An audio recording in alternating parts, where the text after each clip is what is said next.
الحمد لله نحمده ونستعينه ونستغفره ونعوذ بالله من شرور أنفسنا ومن سيئات أعمالنا من يهده الله فلا مضل له ومن يضلل فلا هادي له ونشهد أن لا إله إلا الله وحده لا شريك له ونشهد أن سيدنا وحبيبنا ومولانا محمدا عبده ورسوله الذي أرسله بالحق بشيرا ونذيرا وداعيا إلى الله بإذنه وسراجا وقمرا منيرا فقد قال الله تعالى في كلامه المجيد والفرقانه الحميد أعوذ بالله من الشيطان الرجيم بسم الله الرحمن الرحيم اقتربت الساعة وانشق القمر وقال رسول الله صلى الله عليه وسلم إذا أسد الأمر إلى غير أهله فانتظر الساعة صدق الله العظيم وصدق رسوله النبي الكريم ونحن على ذلك لمن الشاهدين والشاكرين قالوا سبحانك لا علم لنا إلا ما علمتنا إنك أنت العليم الحكيم وقال تعالى في شان حبيبه ومحبوبه إن الله وملائكته يصلون على النبي يا أيها الذين آمنوا صلوا عليه وسلموا تسليما اللهم صل على سيدنا مولانا محمد وعلى آل سيدنا شفيعنا محمد اللهم صل على سيدنا مولانا محمد وعلى آل سيدنا شفيعنا محمد سيد الكونين والثقلين والفريقين من عرب ومن عجم اللهم صل على سيدنا مولانا محمد وعلى آل سيدنا شفيعنا محمد بلغ العلا بكماله كشف الدجى بجماله حسنت جميع خصاله صلوا عليه وآله الحمد لله মুআজ্জাজ মুহতারাম মুসাল্লিয়ান এজম মহান আল্লাহ সুবহানাহু ওয়া তাআলার দরবারে লাখ কোটি শুকরিয়া আদায় করি, যিনি আমাদেরকে অত্যন্ত ভালোবেসে মহব্বত করে পবিত্র সালাতুল জুমাতে জুমার সালাত আদায়ের উদ্দেশ্যে মসজিদে সকলের আগে বাগে আসার বসার তৌফিক দান করলেন। এজন্য সেই মহান মনিবের দরবারে তার শিখানো ভাষায় কালিমাতুশ শুকরিয়া আদায় করি, সকলেই পড়ি আলহামদুলিল্লাহ। দরুদ ও সালাম পেশ করে সর্বকালের সর্বযুগের সর্বশ্রেষ্ঠ মহামানব রহমাতুল লিল আলামিন সাইয়্যিদুল মুরসালিন খাতামুন নবিয়্যিন মুহাম্মদ আরবি বিশ্বনবী জনাবি মুহাম্মদুর রাসূলুল্লাহ সাল্লাল্লাহু আলাইহি ওয়াসাল্লাম। আরও একবার শুকরিয়া আদায় করি যে আল্লাহ সুবহানাহু ওয়া তাআলা আমাদেরকে সুস্থ রেখেছেন, হায়াতে তৈয়বা দান করেছেন। অসংখ্য মানুষ এখনও মসজিদে আসতে পারেনি, আল্লাহ তাআলা আমাদেরকে কবুল করেছেন তার ঘর। সর্বপ্রথম আমরা মসজিদে আসতে পেরেছি, আল্লাহ সুবহানাহু ওয়া তাআলার কাছে আরও একবার কৃতজ্ঞতা প্রকাশ করছি, বলি আলহামদুলিল্লাহ। প্রাণপ্রিয় মুসাল্লিয়ান ইকরাম, আমি পবিত্র কুরআনুল কারীমের সূরা কমার থেকে একটি আয়াতে কারিমা তিলাওয়াত করেছি।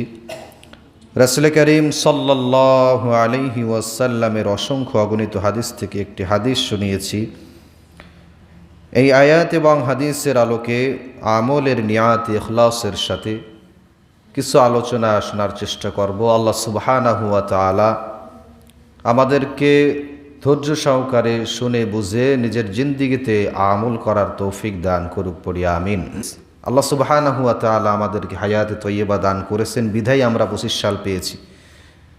সর্বপ্রথম কাজ হবে ইমানদার মুমিন ব্যক্তির কাজ হবে আল্লাহ সুবহানাহু ওয়া তাআলার কাছে সব সময় কৃতজ্ঞতা প্রকাশ করা এবং আমলের ভিতর আল্লাহর গোলামির ভিতরে ইবাদত বন্দিগির ভিতরে নিজের জীবনটা কাটানোর চেষ্টা করা।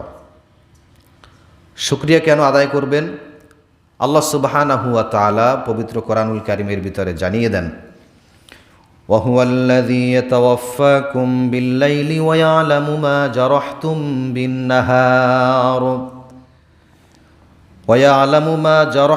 بالنهار ثم يبعثكم فيه ليقضى أجل مسمى। আল্লাহ সুবহানাহু ওয়া তাআলা বলেন, আমি তোমাদেরকে রাত্রিতে মৃত্যু ঘটিয়ে দিই। وهو الذي يتوفاكم بالليل ويعلم ما جرحتم بالنهار, এবং দিনের বেলায় তোমরা কি করো আমি আল্লাহ রাব্বুল আলামিন সব কিছুই জানি। আল্লাহ সুবহানাহু ওয়া তাআলা তিনি আমাদেরকে রাত্রিতে মৃত্যু ঘটিয়ে দেন। যদি হায়াত থাকে আমরা সকালবেলা সূর্যের আলো দেখতে পাই, জীবিত হই। আর যদি হায়াত না থাকে ওই রাতের ঘুমের ভিতরে আমাদের মৃত্যু হয়ে যায়। অনেক মানুষের রাতের ঘুমের ভিতরে মৃত্যু হয়ে গেছে, অসংখ্য ঘটনা আছে। কার মানে তার হায়াত নেই। আল্লাহ সুবহানাহু ওয়া তাআলা বলেন যে তোমরা যে ঘুমিয়ে যাও, এই ঘুমটা হলো একটা মৃত্যু। এই ঘুমটা কি? মৃত্যু। আমরা ঘুমিয়ে যাই, হায়াত থাকলে আমরা আবার জীবন ফিরে পাই, রূহ চলে আসে। আর যদি হায়াত না থাকে ঘুমটাই শেষ ঘুম হয়ে যায়, মৃত্যু হয়ে যায়। এই জন্য 1 নম্বর কাজ হলো ঘুম থেকে জাগ্রত হয়ে রবের প্রশংসা করা, আল্লাহ সুবহানাহু ওয়া তাআলার শুকরিয়া জ্ঞাপন করা, আলহামদুলিল্লাহ। 2 নম্বর কাজ হলো সব সময় একটা জিনিস মাথায় রাখা, যেহেতু রাত্রে অনেকের মৃত্যু হয়ে যায়। আত্মসমালোচনা করা, নিজের প্রতি নিজের আত্মসমালোচনা করা, যে আমি ঘুমাইতে যাচ্ছি, ঘুমাতে যাওয়ার সময় আজকে আমি সারাদিন কি করেছি, এর একটা হিসাব করা। মনে মনে হিসাব করলে দেখবেন আজকে আমি কয়টা ভালো কাজ করতে পেরেছি আর কয়টা ভালো কাজ করতে পারিনি, কয়জন মানুষের উপকার করেছি আর কয়জন মানুষকে গালমন্দ করেছি। এই টোটাল একটা হিসাব ঘুমানোর সময় যদি আমরা করি, তখন বুঝতে পারবো যে এইগুলা নেগেটিভ সাইড, এগুলো আমাদেরকে বয়কট করতে হবে, আর এটা ভালো সাইড। এই জিনিসটা যেন আমরা বেশি বেশি করে আদায় করতে পারি, একটা চিন্তাভাবনা ভিতরে চলে আসবে।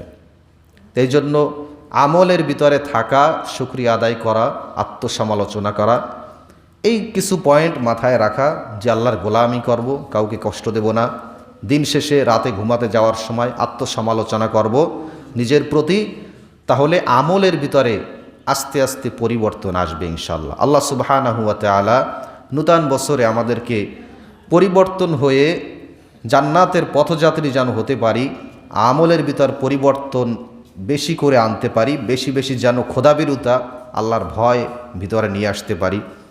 নবী আলাইহিস সালাতু ওয়াস সালাম বলছেন, দুইটা আমল তোমাদেরকে সবচাইতে বেশি জান্নাতে নেবে। কয়টা?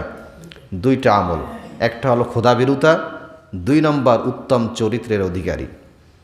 তো এই নূতন বৎসরে আমরা প্রতিজ্ঞা নেই যে খোদাবিরুতা, আল্লাহর ভয় এবং উত্তম চরিত্র, আখলাক, এটা আমাদের ভিতরে বেশি বেশি করে তৈরি করার চেষ্টা করি। আল্লাহ সুবহানাহু ওয়া তাআলা আমাদের সকলকে বোঝার, আমল করার তৌফিক দান করুক, পড়ি আমিন। মুসাল্লির সংখ্যা খুবই কম, অল্প মুসাল্লি থাকার কারণে আলোচনায় খুব একটা জুত হয় না। যাই হোক, আমরা যারা আসি শুনতেছি, হেদায়েতের বাণী আমরাই পেয়ে যাচ্ছি। যারা আসতে পারে নাই তারা সৌভাগ্যবান, নাকি যারা আমরা আসতে পেরেছি তারাই সৌভাগ্যবান? তারাই সৌভাগ্যবান যারা আসতে পেরেছি। আল্লাহ তাআলা আমাদেরকে কবুল করেছেন, বিদায় কোরআন হাদিসের 2-5 কথা শুনতে পারতেছি। আল্লাহ সুবহানাহু ওয়া তাআলা সকলকে বোঝার তৌফিক দান করুক। প্রিয় মুসাল্লিয়ান ইকরাম, আমরা যে বিষয়টা আলোচনা করতেছিলাম কিয়ামতের আলামত নিয়ে, কিছু আলামতের কথা আমরা শুনেছি। তার মধ্যে গত সপ্তাহে আমরা আলোচনা শুনতেছিলাম যে বড় একটি আলামত হলো পশ্চিম দিকে সূর্য উদয় হওয়া। যদি সূর্য উদয় হয়, তারপরে 2টা আমল চিরদিনের জন্য বন্ধ হয়ে যায়। একটা হলো যে তওবার রাস্তা চিরদিনের জন্য বন্ধ হয়ে যায়। ব্যক্তি জীবনে একটা বলেছিলাম, আর সমষ্টিগতভাবে একটা তওবার কথা বলেছিলাম, যে সারা দুনিয়ার মানুষ আর তওবা করলে তখন তাদের তওবা কবুল হবে না। এটা ছিল বড় একটি আলামত। আর কিছু আলামতের সোগরা তথা কিছু ছোট ছোট আলামত রয়েছে, যে আলামতগুলোর ব্যাপারে আমরা কয়েকটি আলামত নিয়ে আমরা আলোচনা শুনবো। যেহেতু কিয়ামতের আলামত একটা দুইটা না, অসংখ্য আলামত রয়েছে। একটা হাদিসের ভিতরে প্রায় 15 থেকে 17টা আলামতের কথা আসছে। এরকম অসংখ্য আলামতের ব্যাপারে হাদিসের ভিতরে পাওয়া যায়, কিন্তু সেখান থেকে বাছাইকৃত গুরুত্বপূর্ণ যেগুলো আমরা মনে করি যে আলোচনা দরকার, এরকম কিছু পয়েন্ট নিয়ে আমরা আলোচনা শুনব। তো ছোট ছোট আলামত, এটা এরকম ভাবার কোনো সুযোগ নাই যে ছোট, এই জন্য মনে হয় কোনো বেশি একটা মূল্যায়ন নাই। শুনতে ছোট মনে হলেও কাজে কিন্তু ছোট না। আমার বাড়িটা কেমন যদি বলি যে ছোট বাড়ি, পৃথিবীর তুলনায় আমার বাড়িটা খুবই নগণ্য ছোট, কিন্তু সূর্যটা পৃথিবীর তুলনায় 13 লক্ষ গুণ বড়। তো পৃথিবীটা সূর্যের কাছে কি একটা মার্বেলের মতো ছোট্ট একটা, কিন্তু সূর্যটা অনেক বড়। তো বড় কিয়ামতের আলামতের কাছে ছোট আলামতগুলো একেবারে ছোট না। ছোট মনে হলেও আসলে ছোট না। নবী আলাইহিস সালাতু ওয়াস সালাম বলেন, 1 নাম্বার, ইদা উসিদাল আমরু ইলা গায়রি আহলিহি ফান্তাজিরুস সাআ। যখন দেখবে অযোগ্য ব্যক্তি যোগ্যতার আসনে সমাসীন হবে, তখন ধরে নিও কিয়ামত খুব কাছাকাছি। অযোগ্যকে দায়িত্ব দেওয়া, নবীজি বলেন যে অযোগ্যকে যখন দায়িত্ব দেওয়া হবে তখন ধরে নিও কিয়ামত খুব কাছাকাছি। অর্থাৎ অযোগ্য ব্যক্তি সে যোগ্যতার আসনে সমাসীন হবে, সে যেভাবেই হোক, মামুর জোরে হোক, খালুর জোরে হোক, বা নিজের দাপটে হোক, যেভাবেই হোক না কেন, যোগ্যতা নাই কিন্তু আসনে বসেছে। নবীজি বলেন এটা কিসের আলামত? কিয়ামতের আলামত। সেটা যেভাবেই হোক না কেন। আর অযোগ্য ব্যক্তি যখন আসনে বসবে তখন দুইটা ক্ষতির সম্মুখীন হতে হয়। কয়টা?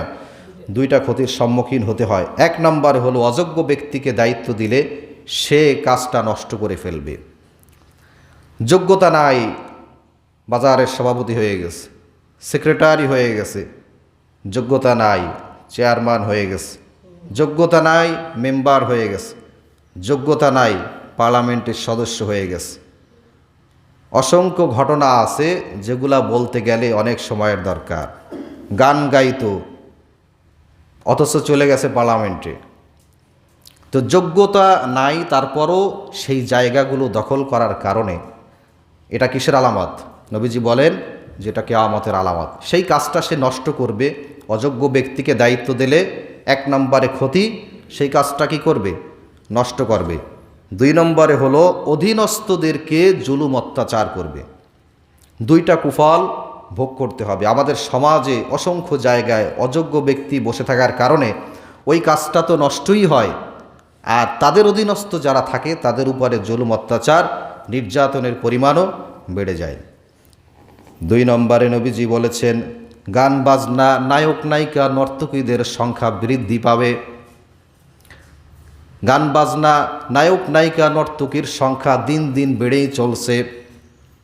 আমরা হাঁটতে যেতে পারি না, হাটে বাজারে সব জায়গায় অশ্লীলতা। ডানে তাকাবেন অশ্লীলতা, বামে তাকাবেন অশ্লীলতা, বিলবোর্ড, সাইনবোর্ড, বিভিন্ন জায়গায় বিভিন্ন পোস্টার লাগানো। আপনি চাইলেও চোখ হেফাজত করতে পারতেছেন না। এটাকে আমাদের আলামত। নবী আলাইহিস সালাতু ওয়াস সালাম বলেছেন 100% মানুষ জেনায় লিপ্ত থাকবে। 100%, কেউ বাদ নাই। আমি আপনি সবাই। চোখের জেনা, হাতের জেনা, মুখের জেনা, মোবাইল তো আছেই। আপনি ওয়াজ শুনতে যাবেন, সেখানেও অশ্লীলতা চলে আসবে। নবী আলাইহিস সালাতু ওয়াস সালাম বলেছেন এমন একটা জমানা আসবে যেই জমানার মানুষ 100% জেনা করবে। এটাই হলো কিয়ামতের আলামত। চাইলেও চক্ষু হেফাজত করা যায় না। অথচ কিছু মুসলমান এমন আছে জেনে শুনেও গান বাজনা, বাদ্যযন্ত্র এটাকে নিজেরা হালাল বানিয়ে নিয়েছে। দোয়া চাইতে আসে অসংখ্য জায়গায়, যে হুজুর দোয়া করেন, মেয়েটা ক্লোজ আপ ওয়ানে যাচ্ছে, ছেলেটা সারেগামায় যাচ্ছে, একটু দোয়া করে দিয়েন। যে হুজুর ভালো একটা পুরস্কার পেয়েছে। কোথায় পেয়েছে? অমুক জায়গা গানে গিয়েছিল, কনসার্টে গিয়েছিল, আলহামদুলিল্লাহ, দোয়া করে দিয়েন আরও ভালো পজিশনে পরের স্টেপে সে যেতে পারতেছে। দোয়া চাওয়ার জন্য আস। হারাম কি হারাম মনে করা এক জিনিস, যে আমি পাপিষ্ঠ গুনাহগার, আমি নিজেকে হেফাজত করতে পারতেছি না, আমি চেষ্টা করতেছি ভালো হওয়ার জন্য। আর এমন হয়েছে যে গান বাজনা হারামটাকে হারামই মনে করে না। হারামটাকে যদি কোনো ব্যক্তি হারাম না মনে করে তাহলে সে আর মুসলমান থাকে না, কাফের হয়ে যায়। নবীজি বলেছেন কিয়ামতের আলামত গান বাজনা, বাদ্যযন্ত্র, অশ্লীলতার সরাসরি হয়ে যাবে। একজন ব্যক্তি নামধারী মুনাফিক, মুসলমান নামধারী মুনাফিক নবীজির কাছে আসলো, ইয়া রাসূলুল্লাহ, আমি গান বাজনা করে জীবিকা উপার্জন করতে চাই, আমাকে অনুমতি দেন। নবীজি বললেন এই গান বাজনা বাদ দিয়ে তুমি অন্য কিছু করো, আল্লাহর দরবারে রিজিকের কোনো অভাব নাই, তুমি অন্য কিছু করো। এই ব্যক্তি জবাব দেয়, ইয়া রাসূলুল্লাহ, আমার অন্য কিছু জানা নাই, আমি এটা করে উপার্জন করতে চাই, একটু অনুমতি দেন। নবীজি অনুমতি দেয় নাই। ওই লোকটা মুখটা মলিন করে নবীর দরবার থেকে চলে গেলেন। নবীজি বললেন, ও আমার সাহাবী, তোমরা কি নপুংসক কোনো ব্যক্তিকে দেখতে চাও নাকি? হাসরের ময়দানে নপুংস অবস্থায় আল্লাহ সুবহানাহু ওয়া তাআলা কিয়ামতের ময়দানে উঠাবে এমন ব্যক্তিকে কি দেখতে চাও? সাহাবীরা বললেন, ইয়া রাসূলুল্লাহ, দেখতে চাই। বললেন, দেখে রাখো ওই ব্যক্তি, যেই ব্যক্তি আমার কাছেই মাত্র আসলো, গান বাজনা করে জীবিকা উপার্জন করতে চায়, এই সকল ব্যক্তিরা কিয়ামতের ময়দানে নপুংস অবস্থায় আল্লাহর হাসরের ময়দানে উঠবে। নাউজুবিল্লাহ। গান বাজনা, বাদ্যযন্ত্র, অশ্লীলতার সাথে যারা থাকবে, জীবিকা উপার্জন করবে, নবীজি বলেছেন কিয়ামতের ময়দানে নপুংস অবস্থায় উঠবে। আর একটা হাদিস শুনেন, নবীজি সাল্লাল্লাহু আলাইহি ওয়াসাল্লাম বলেছেন গান বাজনা, বাদ্যযন্ত্র, অশ্লীলতার সম্পৃক্ত এদের সাথে যারা থাকবে সব সময় এর ভিতরে থাকবে, নবীজি বলেছেন দুইটা বিপদ তাদেরকে গ্রাস করে ফেলবে। এক নম্বরে বিপদ হলো মাটির চাপায় পড়ে ওই ব্যক্তির মৃত্যু হয়ে যাবে, মাটি ধস হবে, ভূমি ধস, ভবন ধস হয় না? বিভিন্ন জায়গায় দেখা যায়, বাংলাদেশে যদি একটু কম হয়, আরও বিভিন্ন দেশে কিন্তু হয়, অলরেডি বাংলাদেশেও শুরু হয়ে গেছে। বিভিন্ন জায়গায় শোনা যায় যে বাড়ি ধসে পড়েছে, বিল্ডিং ধসে পড়েছে। তো গান বাজনা বাদ্যযন্ত্রের সাথে যারা থাকবে, একটা কুফল হলো যে ধসে পড়বে, ভূমি ধসে মারা যাবে।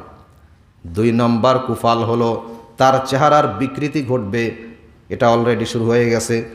যদিও আমরা প্রকৃতপক্ষে আমাদের চোখ দ্বারা দেখতে পাই না, কিন্তু যদি গভীরভাবে মনোযোগ দেওয়া হয়, যেই ছেলেটার চেহারা থাকার কথা খুব সুন্দর, অল্প বয়স, কিন্তু চেহারা চাপড়া চোপড়া সব ভেঙে গেছে, আছে না নাই? নবীজি বলেছেন গান বাজনা অশ্লীলতার সাথে যারা থাকবে ভূমি ধসে মারা যাবে, চাপায় পড়বে, আর চেহারার বিকৃতি ঘটবে। তো গান বাজনা বাদ্যযন্ত্ররা এটা হলো কিয়ামতের আলামত। তো একটু বিস্তারিত যদি না বলে, দেখা যাচ্ছে এক কথায় উত্তর দিলে আমরা ওইভাবে বুঝে আসবে না। প্রাণপ্রিয় মুসাল্লিয়ান ইকরাম, আরেকটা হাদিস শোনাই। নবীজি বলেছেন সালাতুল্লাহ ইয়াদখুলুনাল জান্নাতা ওয়া লা ইয়ানজুরু ইলাইহিম ইয়াউমাল কিয়ামা। নবীজি বলেছেন কিয়ামতের ময়দানে আল্লাহ সুবহানাহু ওয়া তাআলা 3 শ্রেণীর মানুষের দিকে তাকানো তো দূরের কথা, কথাও বলবেন না, ফিরেও তাকাবেন না, জান্নাত দান করবেন না। 3টা কথা বলছি। আল্লাহ তাআলা তাদেরকে জান্নাত দান করবেন না, তাদের সাথে কথাও বলবেন না, এমনকি তাদের দিকে ফিরেও তাকাবেন না। তারা কারা? 1 নম্বরে হলো আল্লাহ আকুলিল ওয়ালিদাইন, পিতা মাতার অবাধ্য সন্তান। যেই সন্তান পিতা মাতা বলে একটা করে একটা, পিতা মাতার কথা শোনে না, ব্যাখ্যা দেওয়ার সুযোগ নাই, সময় কম, পিতা মাতার অবাধ্য সন্তান। 2 নম্বরে হলো আলমারআতুল মুতারাজ্জিলাতু, 2 নম্বরে হলো ওই নারী যেই নারী পুরুষের বেশভূষা ধারণ করে, এই নারীর দিকে আল্লাহ সুবহানাহু ওয়া তাআলা কিয়ামতের ময়দানে তাকাবেন না, কথা বলবেন না, জান্নাত দান করবেন না। 3 নম্বরে হলো আদ-দায়ুস, এই 3টা প্রকারের ভিতরে 2টাই প্রায় অশ্লীলতা। আদ-দায়ুস, দায়ুস কারা? দায়ুস হলো ওই পিতামাতা যেই পিতামাতা তার সন্তানদেরকে শাসন করত না, অশ্লীলতা সাপোর্ট করত, তাদেরকে কিছু বলতো না, গান বাজনা করো কোনো সমস্যা নাই, সিগারেট খাও কোনো সমস্যা নাই, অশ্লীলভাবে চলো, পুরুষের পোশাক পরিধান করো নারী আমার, তারপরও কোনো উপরে কোনো প্রতিক্রিয়া নাই, পিতামাতা কিছুই বলে না। এই রকম পিতামাতা যারা সন্তানদেরকে শাসন করতো না, অশ্লীলভাবে চলাফেরার পরও পিতামাতা বলতো না, তাদেরকে শাসন করতো না, কিয়ামতের ময়দানে ওই সকল পিতামাতা দায়ুসের কাতারে দাঁড়িয়ে যাবে। তাহলে বুঝতে পেরেছেন, দায়ুস হলো পিতামাতা, দায়ুস কিন্তু সন্তান না। সন্তান হবে যদি মেয়ে সন্তান পুরুষের পোশাক পরিধান করে, পুরুষ সন্তান মেয়ের পোশাক পরিধান করে উল্টা পাল্টা চলাফেরা করে, এই 3 প্রকারের ভিতর ওই সন্তানও পড়ে যাবে, কিন্তু পিতামাতাও কিন্তু বাদ নাই, পিতামাতাও পড়বে, সেটা দায়ুসের কাতারের ভিতরে পড়ে যাবে। আমার ভাইয়েরা, বাদ্যযন্ত্র অশ্লীলতা এটা কিয়ামতের আলামত। নবীজি সাল্লাল্লাহু আলাইহি ওয়াসাল্লামের আরেকটা হাদিস শুনেন। নোমান ইবনে বাশির রাদিয়াল্লাহু তাআলা তিনি হাদিসটি বর্ণনা করেন, ক্বালা রাসূলুল্লাহ আলা ইন্না ফিল জাসাদি মুদগা ইযা সালুহাত সালুহাল জাসাদু কুল্লু ওয়া ইযা ফাসাদাত ফাসাদাল জাসাদু কুল্লুহু আলা ওয়াহিয়াল কলব। নবীজি বলেছেন, যদি তোমরা অশ্লীলতা বেশি করো, তোমাদের ভিতরে একটা কলব রয়েছে, একটা মাংসের টুকরা রয়েছে, এই টুকরাটা আস্তে আস্তে ড্যামেজ হয়ে যায়, আস্তে আস্তে নষ্ট হয়ে যায়। আলা ওয়াহিয়াল কলব, এটা হলো সেই আত্মা, একটা কলব মাংসের টুকরা। এই টুকরাটা যখন নষ্ট হয়ে যায় তখন পুরা দেহটা নষ্ট হয়ে যায়, পুরা দেহের ভিতরে যে ভালো কাজ, এই কাজ আর তখন ভালো লাগে না। এই মাংসের টুকরাটা, এই কলবটা কখন নষ্ট হয়ে যায়? নষ্ট হয়ে যাওয়ার অন্যতম একটা কারণ হলো মানুষ যখন অশ্লীলতার সাথে বেশি মেশে তখন আর ভালো থাকে না, এই কলবটা নষ্ট হয়ে যায়, ড্যামেজ হয়ে যায়। তো কিয়ামতের আলামত হলো অশ্লীলতা, বাদ্যযন্ত্র, গান বাজনার সংখ্যা বৃদ্ধি পাবে। এইটা ছিল 2 নম্বর আলামত। 3 নম্বরে আলামত হলো নবীজি বলেন, লা তাকুমুস সাআ হাত্তা ইউকসারু ফীকুমুল মাল। ততক্ষণ পর্যন্ত কিয়ামত হবে না যতক্ষণ না মানুষের ধন সম্পদ বৃদ্ধি পাবে। ধন সম্পদ কী হবে? বৃদ্ধি পাবে। আমাদের ধন সম্পদ বৃদ্ধি পেয়েছে কি পায় নাই? ধন সম্পদ, সাধারণ ধন সম্পদ বৃদ্ধি পাবে না, স্বাভাবিকভাবে পাবে না, অস্বাভাবিকভাবে পাবে, যা অলরেডি একবার প্রকাশ পেয়েছে। ওমর ইবনে আব্দুল আজিজের জামানা এমন ছিল, মানুষের কাছে টাকা পয়সা নিয়ে বের হয়ে যেত, আমি দান করব, তুমি নাও, বলে না আমার লাগবে না। জাকাতের টাকা নিয়ে বের হতো, যেই জাকাতের টাকাটা তোমাকে দিচ্ছি তুমি নাও, বলে যে না আমার লাগবে না। সেই জমানা একটা সময় ছিল, পার হয়ে আসছি, কিন্তু নবীজি বলেছেন এরকম একটা জমানা আবার আসবে, তখন সম্পদ আরও দ্বিগুণ পরিমাণে বৃদ্ধি পাবে। তখন মানুষ হাতের ভিতরে স্বর্ণ নিয়ে তারপরে ঘুরবে, কে আসো আমার স্বর্ণটা নাও, কে আসো আমার টাকা পয়সা নাও, আমার কিছু সব, তুমি এই টাকা পয়সা নিয়ে স্বর্ণ নিয়ে আমাকে কিছু সব দাও। বলবে আমার সম্পদের অভাব নাই, আমি তোমার কাছ থেকে জাকাত ফেতরা সম্পদ কিছুই নেব না। সম্পদ বৃদ্ধি পাবে। এটাই হলো কিয়ামতের আলামত। কিয়ামতের আলামত হলো জাকাতকে জরিমানা মনে করা। জাকাতকে কি মনে করা? জরিমানা মনে করা। জাকাত কি জরিমানা না ইবাদত? ইবাদত। জাকাত কি? ইবাদত। আমি একটা ইবাদত, আমার উপরে আল্লাহ তাআলা আমাকে সম্পদ দিয়েছে, আমি যদি জাকাত দিই আমার সম্পদটা পবিত্র হয়ে যাবে। আর যদি আমি জাকাত না দিই, আমি যা ভক্ষণ করব সব অপবিত্র, আমার রক্ত মাংস যা গর্বে সব অপবিত্র। আর অপবিত্র মানুষের জান্নাত দেবে না জাহান্নাম দেবে? জাহান্নাম দেবে আল্লাহ তাআলা। তো কিয়ামতের আলামত হলো জাকাতকে মানুষ জরিমানা মনে করবে, যে সম্পদ আমার, টাকা পয়সা আমার, কেন আমি গরিবরে দেব? যেই পরিমাণে জাকাত হয়েছে সেই জাকাতটা কিন্তু আমার টাকা না, সেটা গরিবের টাকা। আপনি পাও ধরে তারপরে যে বলবেন না নিলে ভাই তুমি নাও নাই, কিন্তু আমি ধরা পড়ে যাব কিয়ামতের ময়দানে, ঠিক কিনা? এটাই হলো কিয়ামতের আলামত, জাকাতকে জরিমানা মনে করা। 5 নম্বরে আলামত হলো কিয়ামতের আগে ভণ্ড নবীর আগমন ঘটবে দুনিয়াতে। নবীজি বলেছেন 1 জন 2 জন নয়, প্রায় 30 জন ভণ্ড নবীর আগমন ঘটবে। নবী আলাইহিস সালাতু ওয়াস সালাম বলেন, ইন্না বাইনা ইয়াদাইস সাআতা কাযাবিনা ফাহযারুহুম। ঘোর মিথ্যাবাদী ভণ্ড নবীর আগমন ঘটবে প্রায় 30 জনের মতো। কাজেই তোমরা তাদের থেকে সাবধান থাকো, নিজেদেরকে প্রোটেক্ট করো, সেভ করার চেষ্টা করবে। কারণ আমি হলাম শেষ নবী, আমার পরে কোনো নবী আসবে না। নবী আলাইহিস সালাতু ওয়াস সালাম শেষ নবী। অসংখ্য জায়গায় আয়াত রয়েছে, আল্লাহ সুবহানাহু ওয়া তাআলা জানিয়ে দিয়েছেন, মা কানা মুহাম্মাদুন আবা আহাদিম মির রিজালিকুম ওয়ালাকির রাসূলুল্লাহ ওয়া খাতামান নাবিয়্যিন।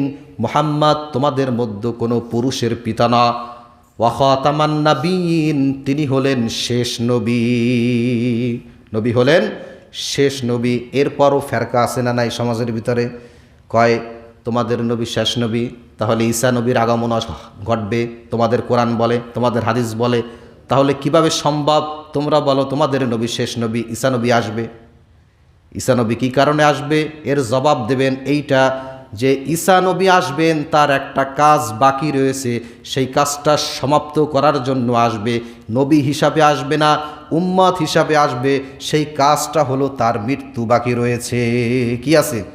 মৃত্যু তার হয়নি, আল্লাহ তাআলা আসমানে তুলে নিয়েছেন।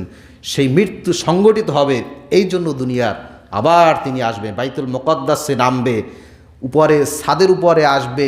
আসার পরে তারপরে লোকজনে ডাক দেবে, এই কে আছো, এদিকে আসো, আমার একটা মই দাও, আমি উপর থেকে নামতে পারতেছি না। সুবহানাল্লাহ। ওই 7 আসমান থেকে আসতে পারছেন মসজিদের উপর বাইতুল মুকদ্দাসে, আর উপর থেকে নিচে নামবে কি চাই? মই চাইতেছে যে আমি নিচে নামবো না, আমার ব্যবস্থা করে দাও। নবী ঈসা আলাইহিস সালাতু ওয়াস সালাম মসজিদের ভিতরে ঢুকবেন, জামাতের সময় হয়ে যাবে।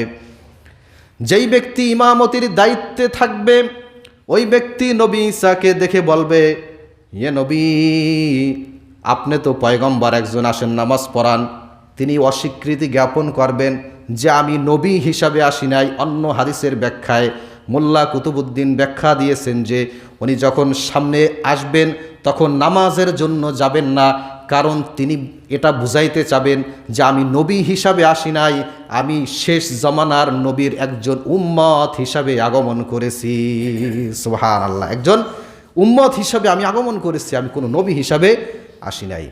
তাহলে আমাদের নবী শেষ নবী, ভণ্ড নবীর আগমন ঘটবে, এটা কিসের আলামত?